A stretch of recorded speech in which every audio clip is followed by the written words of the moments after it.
হচ্ছে আমি কখনোই রান্না পুজোর দিন এত বৃষ্টি ঝড় দেখিনি।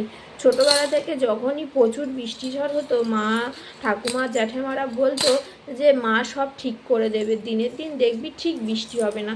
তো তেমনটাই হতো, পান্নার দিনে হয়তো বৃষ্টি হতো, বাট রান্নার দিনে কিন্তু কখনোই আমি বৃষ্টি দেখিনি। তো শুনতেই পাচ্ছ তোমরা বাইরে কতটা ঝমঝম করে বৃষ্টি হচ্ছে। আর এখানে কিন্তু আমি সানসেটের মধ্যে ঘড়িটাকে তুলে রেখেছিলাম। তো আমার কোনো ভুল ত্রুটি হলো কি না এই ঘরটিতে নিয়ে আমি সেটাই বুঝতে পারছি না। বৃষ্টি হচ্ছে দেখতে পাচ্ছ বন্ধুরা, প্রচণ্ড বেগে কিন্তু এখানে বৃষ্টি হচ্ছে। সে বৃষ্টির কুল কিনারা নেই।